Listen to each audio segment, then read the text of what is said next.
देश में हर साल मंच सजते हैं, भाषण दिए जाते हैं और पोस्टर छापे जाते हैं और एक नारा गूंजता है, बेटी बचाओ बेटी पढ़ाओ।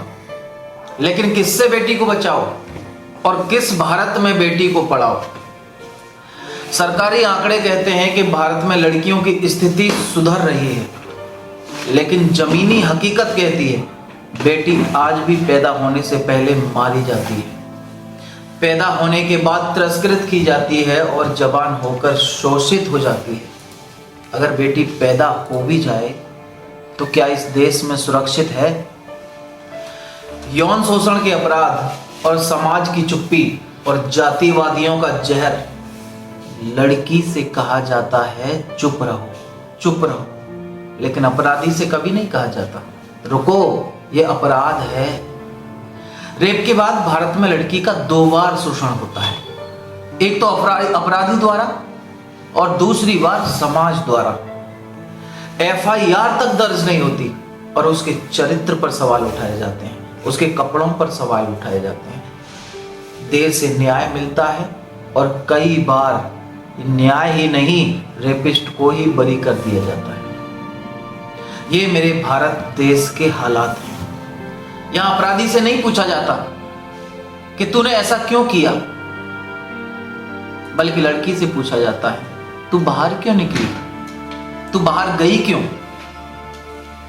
स्कूल जाते समय छेड़छाड़, कॉलेज में छेड़छाड़, मंदिर में छेड़छाड़, ऐसा कोई स्थान देश में बचा ही नहीं जहां देश में बेटियों के साथ छेड़छाड़ और बलात्कार नहीं। और फिर कहा जाता है बेटी पढ़ाओ। लेकिन जब रास्ता ही सुरक्षित नहीं है तो शिक्षा एक सपना बन जाती है और हजारों करोड़ खर्च होते हैं विज्ञापनों पर। पोस्टर लगाए जाते हैं, विज्ञापन चलाए जाते हैं, लेकिन जमीनी हकीकत और बदलाव शून्य। क्या इस योजना से, जो योजनाएं भारत में बेटियों के लिए चलाई जा रही हैं, कुछ बदलाव हो रहा है या बेटियों को सिर्फ वोटर बनाकर उनका साधन के रूप में उपयोग किया जा रहा है? क्या समाज ने बेटी को इंसान माना है या मानने को तैयार है?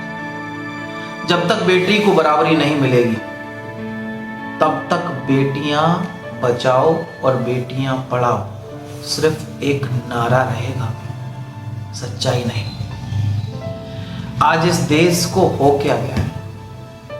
जहां देखो बस बलात्कारी दिखते हैं। मंदिर में बेटियां सुरक्षित नहीं, जिस बाबा को भगवान मानो वही रेपिस्ट निकल जाता है। हकीकत तो यह है कि भारत में बेटियां सुरक्षित ही नहीं है और भारत में इंसान के बीच इंसान तक समानता नहीं है, तो बेटियां कैसे सुरक्षित होंगी? लेकिन सवाल यह है, ये समानता कब आएगी? ये एक किताब है जिसका नाम है मेरा सामाजिक बोध। इसके लेखक हैं धर्म धनंजय चंदेल और एक बड़ी अच्छी कविता है कि बेटियों की बारात जब बेटों के घर जाएगी तब समानता आएगी। जब विवाहित महिला की पहचान हटा दी जाएगी तब समानता आएगी। मंदिरों में अजान और मस्जिदों में आरती सुनाई जाएगी तब समानता कहलाएगी। और निर्धनों की जरूरत अमीरों की तिजोरी से मिटाई जाएगी तब समानता कहलाएगी। और सवर्णों की थाली का भोजन अवर्णों के घर से आएगा तब इस भारत में समानता कहलाएगी कि बेटियों की बारात जब बेटों के घर जाएगी तब समानता कहलाएगी। जरूरत है ऐसे राक्षसों से बचने की जिनके ढोंग और पाखंड में आकर आप फंस जाते हैं। बेटी बचाओ और बेटी पढ़ाओ ये एक नारा नहीं, एक झूठ है। अब तो यही कहना चाहिए कि बेटी बचाओ, सिर्फ बेटी बचाओ। नमस्कार, मेरा नाम है जीत प्रकाश और आप देख रहे हैं सत्य भारतम। अगर आपको ये वीडियो पसंद आया हो तो इस वीडियो को शेयर कीजिए अपने दोस्तों के साथ और मुझे भी सपोर्ट कीजिए ताकि अगली बार मैं और अच्छा रिसर्च करके आपके लिए कुछ कंटेंट बना सकूं। नमस्ते।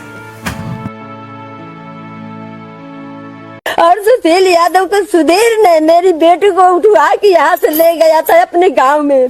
वहाँ पर 3 दिन मेरी बेटी को बंद कर रहा। पुलिस वाले से बोले तो पुलिस वाले कह रहे हैं कि हम जा रहे हैं, उससे पैसा लेके चले जाते हैं, हमारी कोई नहीं सुनाई कर रहा है। दिमाग आदमी को सब। आपके बहन के बारे में कुछ पता है आपको?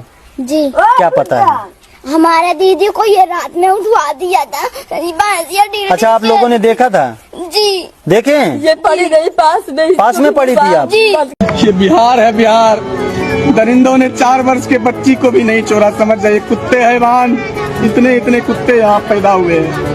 और ये खगड़िया जिला की भदास महुआ मुशहरी की घटना है। कल शाम से ही मेरी भतीजी लापता है, 4 वर्ष की, जो अभी दुनिया भी नहीं देखी।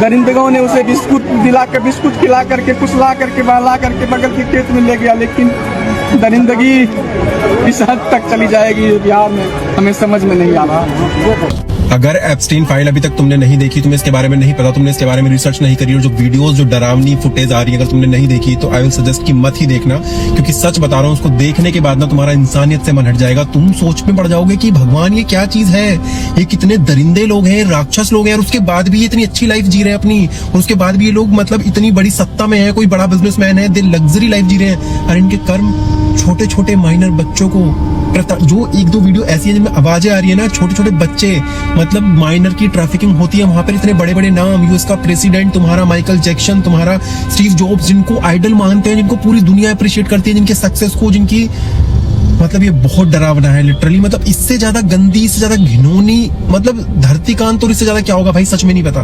मतलब तुम इस चीज को देखो, छोटे छोटे बच्चे यार, और ऐसी कौन सी हवा से तुम्हारी, ऐसी कौन सी तुम्हारी, पता नहीं, ये तो मतलब उम्मीद से ही परे है। ये सोच के फिर मुझे लग रहा है कि भगवान कहाँ है। ये लोग इतनी अच्छी लाइफ जी के मरने ही वाले हैं। बहुत सारे लोग तो इनमें से कुछ मर भी गए हैं, जो इतनी अच्छी लग्जरी लाइफ जी के गए हैं, जो सबसे पहले आइडल बन के बैठे थे लोगों के, उनके आज तक काले चिट्ठे अब खुल रहे हैं। ये इतना डरावना, इतना भयानक, इतना घिनौना है कि छोटे छोटे बच्चों को, मुझे ऐसा लगता है कि इससे अच्छा तो वो लोग हैं जो किसी को मार देते हैं, जो मर्डर कर देते हैं। इससे बेहतर कि लोग जाते हैं अपनी इच्छा से और अपनी सिर्फ मजे के लिए। छोटे छोटे बच्चों की चीखें नहीं सुनाई देती उनको, इतनी माइंडेड लड़कियों के साथ इतनी गंदे तरीके से टच कर रहे हैं। वीडियोस जो वायरल हो रही है, आप देखोगे इनको, आपका सच में इंसानियत से तो मन हटेगा हटेगा। आपको खुद को ऐसे घिनाने लगेगी ना कि हम किस तरह के समाज में, किस तरह की दुनिया में रह रहे हैं। और दुनिया ही खराब है भाई, सच में। मतलब बहुत गंदा